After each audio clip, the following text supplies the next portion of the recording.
कभी सोचा है कि जिंदगी के जो सबसे बड़े, सबसे उलझे हुए सवाल हैं, उनके जवाब क्या किसी पुरानी सी किताब में मिल सकते हैं? एक ऐसी किताब जो पता नहीं कितने 100 सालों से लोगों को रास्ता दिखाती आ रही हो। आज हम एक ऐसी ही बहुत पुरानी और कह सकते हैं रहस्यमयी किताब को देखने वाले हैं। नाम है हनुमान ज्योतिष। ये जो तस्वीर है ना, जिसमें पुराने पन्नों को एक हाथ छू रहा है, ये सिर्फ एक किताब नहीं है, ये एक उम्मीद है, जवाब पाने की उम्मीद। तो चलिए इस रहस्य के थोड़ा और करीब चलते हैं। अब देखिए इस किताब की सबसे चौंकाने वाली बात क्या है कि इसे किसी इंसान ने लिखा ही नहीं है।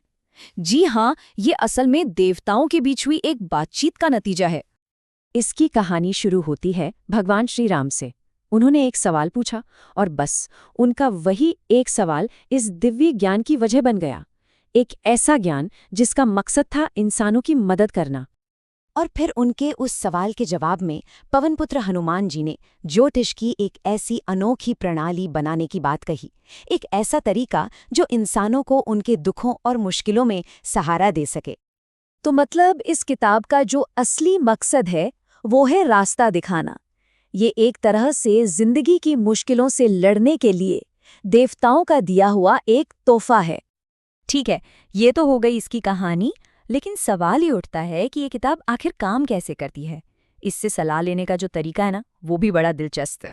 इस पूरी प्रक्रिया का जो केंद्र है, जो दिल है, वो है चक्र। चक्र मतलब एक गोलाकार पहिया। भविष्य जानने का सारा खेल इसी पहिए से होता है। सारे जवाब यहीं छिपे हैं। और इसे इस्तेमाल करने का तरीका भी बहुत सीधा सा है। देखिए, सबसे पहले अपने मन में सवाल तय कीजिए, फिर किताब की लिस्ट में उस सवाल से जुड़ी परीक्षा ढूंढिए। जब सही चक्र मिल जाए तो बस आंखें बंद करके पहिए के अंदर लिखे किसी एक नाम पर उंगली रख दीजिए और आखिर में उस नाम से जुड़ी जो भविष्यवाणी या वचन है उसे पढ़ लीजिए। ये पूरी प्रक्रिया सिर्फ पढ़ने लिखने की नहीं है, इसमें एक एहसास है। जब कोई इस पर उंगली रखता है तो वो सीधे उस दिव्य पहिए से जुड़ जाता है। इन तस्वीरों में भी देख सकते हैं किताब के पन्नों का वो स्पर्श, ऐसा लगता है जैसे उसे महसूस किया जा सकता है। तो ये तो समझ आ गया कि सवाल कैसे पूछना है। अब बात करते हैं कि क्या पूछा जा सकता है, मतलब जिंदगी के कौन-कौन से हिस्से हैं जिनके बारे में ये किताब बताती है। इस किताब की जो विषय सूची है, जो इंडेक्स है, उसमें दर्जनों परीक्षाएं दी गई हैं और ये परीक्षाएं जिंदगी की लगभग हर छोटी बड़ी मुश्किल का हल बताती हैं।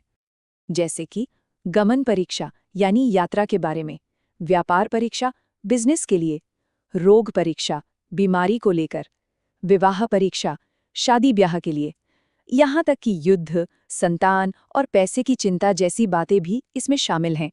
सोचिए, ये वही सारी चिंताएं और उम्मीदें हैं जो सदियों पहले भी थीं और आज भी हैं। मतलब दिल के मामलों से लेकर लड़ाई और जंग के मैदान तक ये किताब जिंदगी के हर रंग को समेटे हुए है। इसमें शादी ब्याह से जुड़े सवाल भी हैं, तो जंग में जीत होगी या हार, इसके भी जवाब हैं।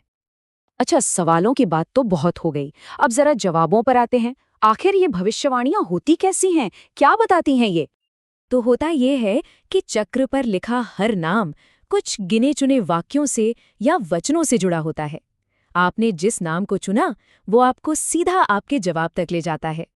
और जवाब भी कोई लंबे चौड़े नहीं होते, बहुत छोटे और एकदम सीधे। वो या तो सफलता की भविष्यवाणी करते हैं या फिर असफलता की। कभी कभी आने वाले खतरों से आगाह करते हैं, तो कभी आगे क्या करना है इसका रास्ता दिखाते हैं। तो आखिर इस पूरी चीज का, इस किताब का गहरा मतलब क्या है? ये सिर्फ एक किताब है या हमारे बारे में भी कुछ बताती है? देखिए, ये किताब सिर्फ भविष्य बताने का एक तरीका नहीं है। ये इस बात का एक जीता जागता सबूत है कि इंसान, हम सब, हमेशा से ही इस अनिश्चित दुनिया में थोड़ी सी निश्चितता, थोड़ी सी स्पष्टता ढूंढते रहे हैं।